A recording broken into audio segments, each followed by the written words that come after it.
உதயசூரியன் சின்னத்தில் வாக்களிச்சு சென்ற சட்டமன்ற தேர்தலில் கிட்டத்தட்ட 22,000 வாக்கு வித்தியாசத்தில் ஜெயிக்க வச்சிங்க.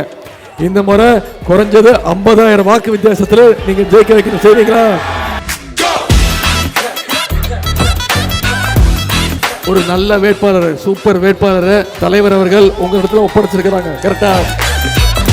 1,31,00,000 மகளிருக்கு கடந்த 3 வருஷமா மாசம் 1000 ரூபாய் கொடுத்திருக்கிறோம். நம்முடைய தலைவர் முதலமைச்சர் என்ன பண்ணாரு? பிப்ரவரி மாசம், மார்ச் மாசம், ஏப்ரல் மாசம் 3 மாசத்துக்கு சேர்த்து 3000 கோடை கால சிறப்பு நிதி 2000 5,000 ரூபாய் ஒரே நாள்ல 1,31,00,000 குடும்பங்களுக்கு 5,000 ரூபாய் நம்முடைய முதலமைச்சர் கொடுத்தாரு.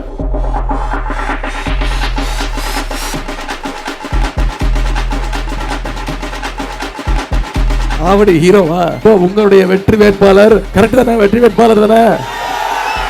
நாசர் அவர்களுக்கு உதயசூரியன் சின்னத்துல நீங்க எல்லாம் வாக்களிக்கணும்னு உங்களை எல்லாம் நாடி தேடி வந்திருக்கிற நீங்க ஒவ்வொருத்தரும் அடுத்த 15 நாட்கள் இந்த பிரச்சாரத்தை இன்னும் தீவிரமா மக்கள்கிட்ட கொண்டு போய் நீங்க சேர்க்கணும். ஒவ்வொரு பகுதியா போங்க, ஒவ்வொரு தெருவா போங்க, ஒவ்வொரு வீடுக்கும் போங்க, ஒவ்வொரு வாக்காளரையும் சந்திச்சு நம்முடைய திட்டங்களை பத்தி சொல்லுங்க.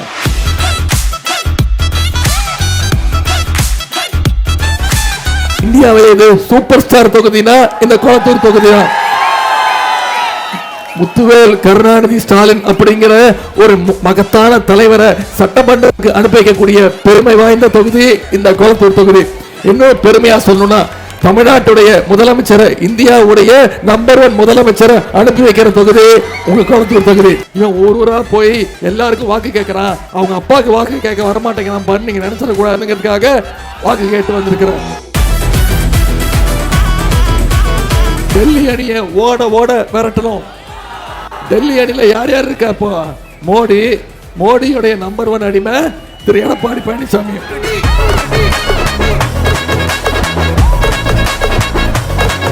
மோடி பேசுனா பேசுவார், மோடி வாயை மூடுனா மூடிட்டு போயிடுவார். மோடி வா அப்படின்னா டெல்லி கிளம்பி போயிடுவார்.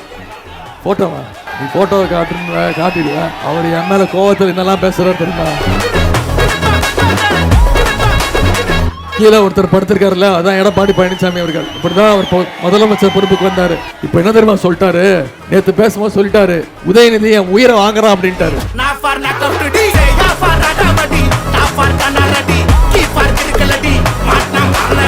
நம்ம தலைவர் என்ன சொல்றாரு? வர்ற சட்டமன்ற தேர்தல் டெல்லி அணியா தமிழ்நாடு அணியான போட்டி போடுற தேர்தல். டெல்லி அணி வெர்சஸ் தமிழ்நாடு அணி. இதுல டெல்லி அணியை நாம தோக்கடிக்கணும்னா நாம தமிழ்நாடு அணி ஜெயிச்சு காட்டணும். செஞ்சு காட்டுவோமா?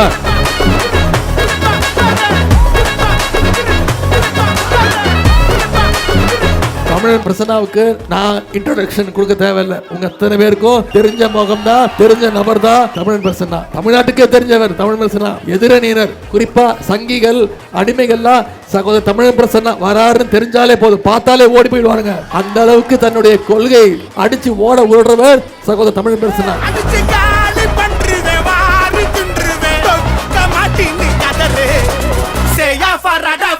எடப்பாடி பழனிசாமி அவர்களுக்கு செல்லாம ஒரு பேர் வச்சார். சரியா? மொரட்டு பக்தர்கள் பார்த்திருப்பீங்க, மொரட்டு தொண்டர்கள் கேள்விப்பட்டிருப்பீங்க. எங்கேயாவது பார்த்திருக்கீங்களா ஒரு மொரட்டு அடிமைய? மோடியோடைய நம்பர் 1 மொரட்டு அடிமை யாரு? இவ்வளவுதான் சொன்னேன்.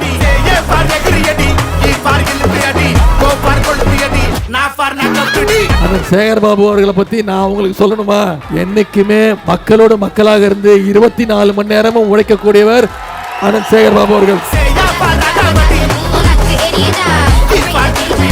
எடப்பாடி பழனிசாமி அவர்களை வச்சுக்கிட்டு தமிழ்நாட்டுக்குள்ள ரிமோட் கண்ட்ரோல் மூலம் பயன்படுத்தி தமிழ்நாட்டை கண்ட்ரோல் பண்ணணும்னு இன்னைக்கு மோடி விரும்புறாரு. விடுவோமா?